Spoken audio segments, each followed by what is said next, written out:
I wake up every morning in complete silence. No crying, no cartoons blaring at full volume, no cereal crumbs in my bed. Just peace. I'm 30, single, no kids, and honestly, I'm thriving. My apartment is always clean. I sleep 8 hours straight. And my biggest dilemma is choosing between yoga or brunch on a Saturday. People love calling it a soft life, like it's some kind of insult. But I call it freedom. I worked hard to get here. I put in the long nights, the early mornings, the relentless grind. And now I finally get to enjoy the life I built, on my own terms. My sister Amanda, she's 3 years older than me and basically lives in a daycare.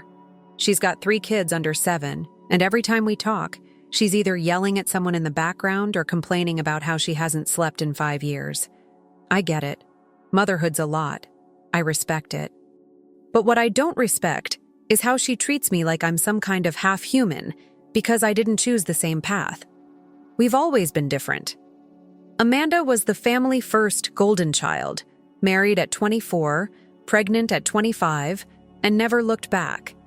Meanwhile, I was building my career, traveling, dating around, figuring myself out. To her, that's selfish. To me, that's just living. And it's not like I never help. I've babysat before, brought over meals, even picked the kids up when she was in a bind. I've shown up. But for Amanda, unless I'm suffering like she is, I must not be doing enough. That's why when she texted me last week asking for a huge favor, I wasn't surprised. What did catch me off guard, though, was how she framed it. It wasn't just a request. It was a slap in the face. Amanda called me on a Wednesday evening, right as I was pouring myself a glass of wine and settling into my favorite spot on the couch. Her voice already sounded frantic. "Hey, me and James are losing it over here. Can you watch the kids this weekend? Just for one night. We seriously need a break before we go crazy." I took a deep breath, ready to say yes. I didn't have plans, and I figured, sure, one night wouldn't kill me. But then she kept talking. "I mean, it's not like you got anything going on. You don't have kids. You're probably just chillin' anyway." I froze. It wasn't just what she said. It was how she said it. Like my life, my time, meant nothing. Like I was just a placeholder person waiting around for someone else to give me a purpose. A free trial of adulthood, just because I didn't have kids screaming in the background. I let a pause hang in the air. She didn't seem to notice the shift. She just kept rambling, already assuming I'd agreed. "It's just this once. You'll be doing us such a favor, and the kids love you. You can sleep over. We'll be back by morning." I put down my glass, suddenly not in the mood for wine anymore.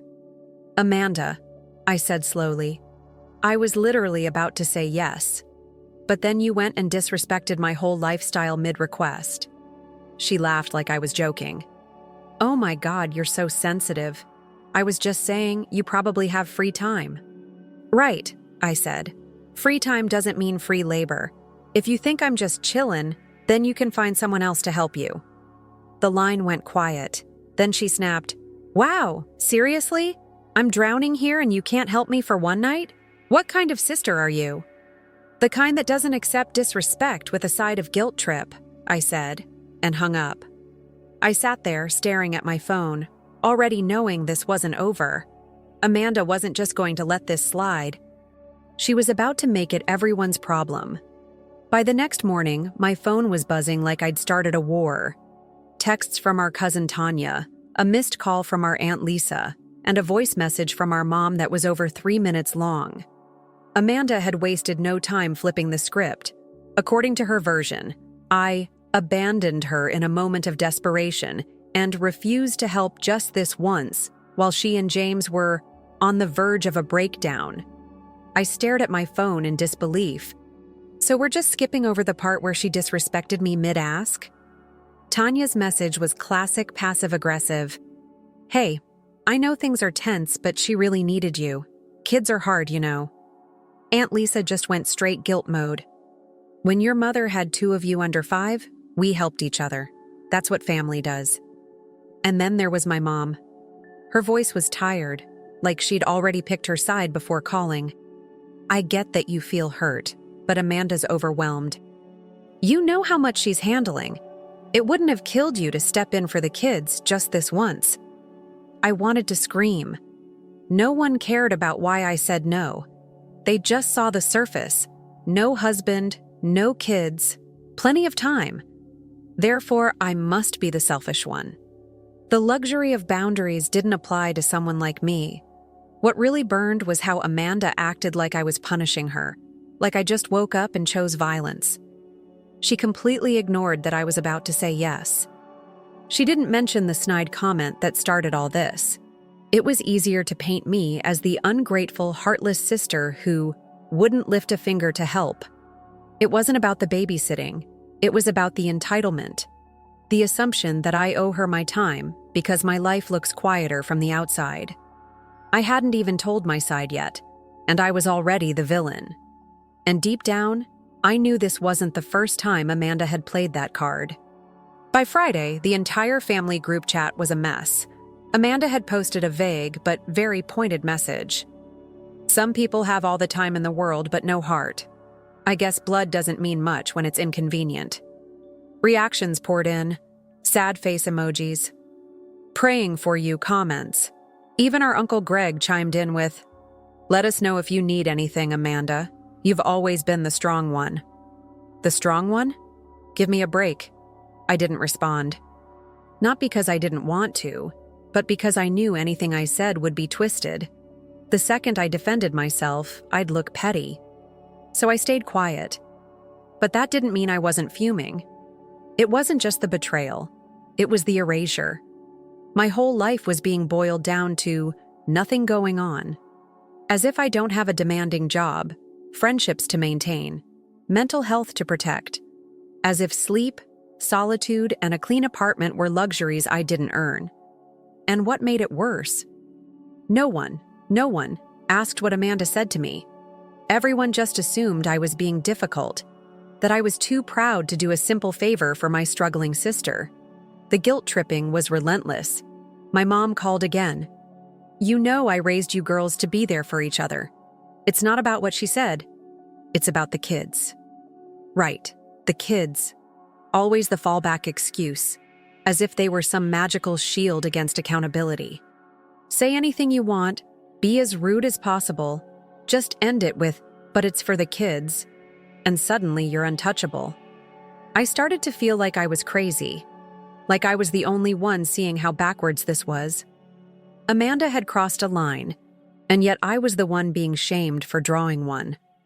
The more I replayed that phone call in my head, the more I realized something I hadn't wanted to admit for years. This wasn't about one weekend. This was about a dynamic that had been building for a long, long time. Saturday morning hit me with another wave of guilt, dressed up as concern. My mom called again, her voice softer this time, like she was handling a wounded animal. "Honey, I know things got out of hand," she started. "But can't you just look past what Amanda said? She's exhausted. She didn't mean it like that." I stayed quiet, biting my tongue. "She's just drowning right now. You don't know what it's like unless you've been there." There it was again, that invisible hierarchy of struggle. If you're not sleep-deprived and covered in baby vomit, your stress doesn't count. I said, "Mom, I'm not mad that she asked. I'm mad at how she asked. She didn't come to me as a sister. She came to me like I'm some unpaid intern for her life." My mom sighed. "But it's not about you. It's for the kids." I could have laughed. That line again. She crossed a line, Mom. And no one seems to care because she's a mother, and I'm just me. "That's not fair," she replied. "You know we all care about you." "Do you?" Because when Amanda disrespected me, not one person stopped to ask what I felt. They only saw that I said no, and that was enough to turn me into the villain. "I'm not her backup plan," I said. "I'm not the emergency babysitter just because I don't have children of my own." There was a long silence. Then softly, my mom said, "I just think sometimes you forget how hard it is for her." And there it was. The unspoken rule of our family. Amanda's life is hard, so her behavior doesn't need to make sense. Mine is easy, so I have no excuse to say no. I ended the call before I said something I'd regret, but inside I was screaming. When did having boundaries become selfish? Why does being child-free mean being forever available? And why does no one blink when a mom throws shade at her single sister, but the second that sister claps back, she's labeled the bad guy? I wasn't sure what stung more, the guilt or the expectation that I should just eat it and smile. Later that night, I found myself scrolling through old texts, not really looking for anything, just trying to make sense of this spiral. And that's when I saw it. Message after message from Amanda over the years, all laced with the same tone. Backhanded compliments. Subtle jabs, little digs at my lifestyle masked as jokes. Must be nice to sleep in till 10. Bet your apartment's still clean since you don't have tiny terrorists running around. Some of us don't have time for yoga and oat milk lattes. It was always brushed off as teasing, harmless sister banter, but reading them all in one stream made it impossible to ignore the pattern. This wasn't new. This wasn't a one-off comment. Amanda had been diminishing my life choices for years, slowly chipping away at my peace with her martyr complex. And I let it slide. Every time. Because I didn't want to start drama. Because that's just how she is. Because I figured maybe she's just tired, overwhelmed, venting. But now, it didn't feel harmless anymore. It felt targeted. It felt like she resented the fact that I'd built a life she couldn't relate to. And instead of asking about it or respecting it, she mocked it. Like my happiness was offensive. Like my freedom was a reminder of everything she'd given up. I remembered one Thanksgiving when I mentioned a solo trip I was planning to Italy. Amanda scoffed and said, "Wow, must be nice to spend money on yourself. I can't even go to the bathroom alone." Everyone laughed, including me. But now, looking back, I wasn't laughing because it was funny. I was laughing because I felt like I had to. This wasn't just about babysitting. This was about a long-standing habit of minimizing who I am, of treating my life like it's on pause until I fall in line and join the chaos.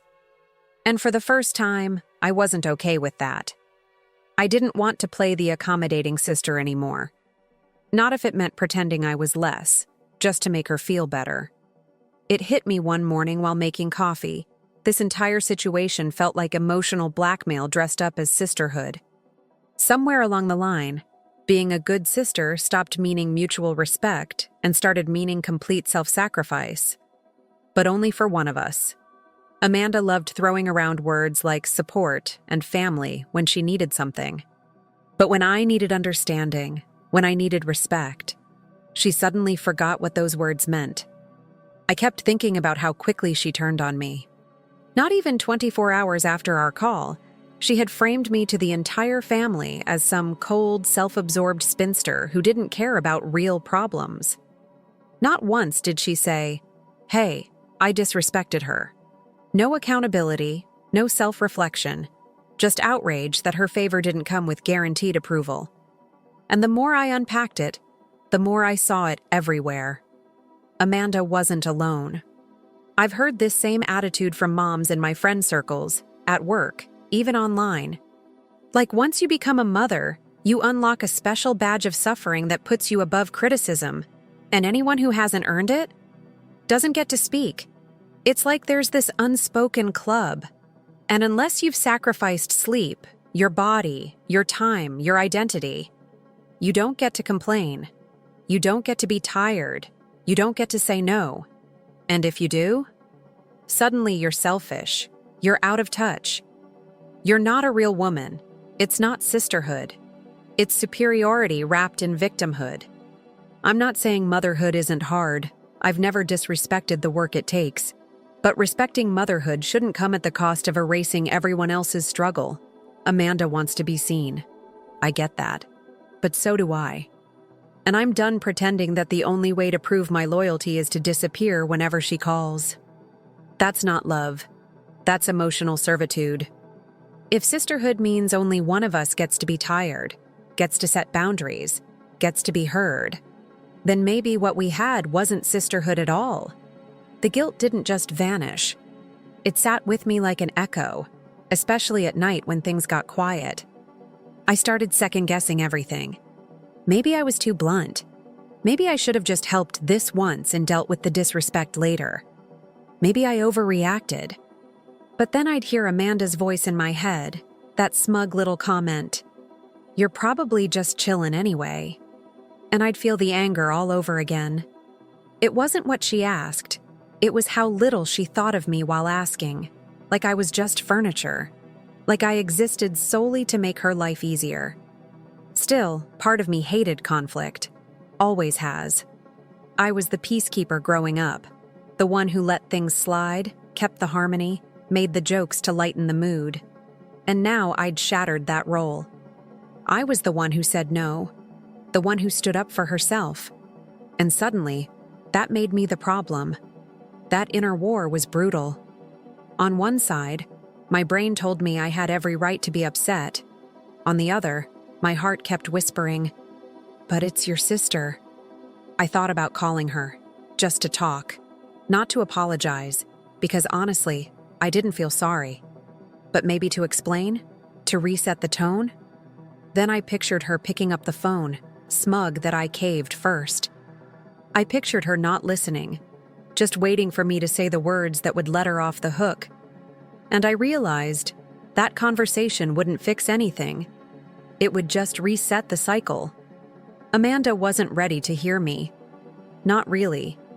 She wanted me back in my place, quiet, helpful, available. And I couldn't do that anymore. So I sat with the discomfort. I let the silence stretch. I didn't chase validation from the family group chat or try to rewrite the narrative. I just stayed still, and in that stillness, I found clarity. Boundaries are hard, especially when you've spent years being the one who never made any. But I was finally starting to understand. The discomfort of saying no is temporary. The pain of always being used, that's permanent. And I was done living in pain to keep someone else comfortable. I started feeling different by Sunday. Lighter, even. It was like once I stopped defending myself, stopped trying to make everyone understand, something inside me clicked. I didn't owe anyone an explanation for protecting my peace. I didn't post anything, didn't send any dramatic texts. I just moved on with my weekend, cleaned my apartment, took myself out for sushi, slept in, read a book. I lived the life Amanda had dismissed as just chillin', and it felt damn good. That quiet was powerful. And in it, I realized how many times I had said yes when I didn't want to. Not just to Amanda, to coworkers, to friends, to people who assumed my time was always up for grabs because I didn't have a husband or a toddler glued to my hip. This wasn't about babysitting. It was about reclaiming control over my own time, my own energy. I ended up sending a short message to the family group chat. Nothing dramatic, no clapbacks, just facts. I said, "I love my niece and nephews, but I won't be available for last-minute favors anymore. Please respect my boundaries the same way I respect yours." No one replied, but I didn't expect them to. Amanda had already shaped the narrative to her liking, and I knew I couldn't undo that with one message. What mattered was that I said it, that I meant it, and that I wasn't apologizing for it. This wasn't me turning cold or bitter. This was me choosing myself for once, choosing peace over guilt. Respect over obligation. Amanda might not get it now. Maybe she never will. But I can't keep sacrificing my sanity for the illusion of being a good sister. I'm allowed to say no. I'm allowed to expect respect. I'm allowed to protect the life I built without being made to feel lesser for not choosing hers. This wasn't just about this weekend. It was about finally stepping into the version of myself who doesn't shrink when someone else feels overwhelmed. And that version of me? She's not backing down. It's been a couple of weeks since everything went down, and the dust is still settling. Amanda and I haven't talked. Not really. She sent me a meme the other day. No apology, no follow-up, just something generic like nothing ever happened. Typical. I didn't reply. Not because I'm trying to be petty, but because I'm tired. Tired of being the one who always bends. Tired of being expected to absorb disrespect for the sake of keeping the peace. I keep thinking about that moment on the phone, right before I said no. How I almost ignored what she said and agreed anyway. How many times I've done that? Bit my tongue, swallowed the insult, smiled through the resentment. Not this time. This time I stood up for myself, and I've been sitting with the consequences ever since. Some silence, some judgment, a whole lot of side eyes from family who don't understand the full story. And maybe that's okay. Because for the first time, I didn't let someone minimize me and then reward them with my time. I didn't reward the shade with a favor. I didn't teach Amanda that she could keep walking all over me as long as she threw in a request about the kids. I drew a line. But now, I keep turning the whole thing over in my head, playing it back, asking myself that question that won't go away. Was I wrong? Was I the asshole for saying no, not because I couldn't help, but because I didn't want to be treated like a doormat? Was I selfish for protecting my peace instead of sacrificing it for a sister who clearly doesn't respect me? Or was Amanda out of line for assuming that my life only matters when it's useful to hers? So now I'm asking you, because I'm still not sure. If your sibling called you up for a favor, then insulted your entire lifestyle mid-request, would you still say yes? Was I wrong for telling her to find another babysitter after that? Or was I just finally standing up for the life I worked hard to build? Be honest. Am I the asshole here?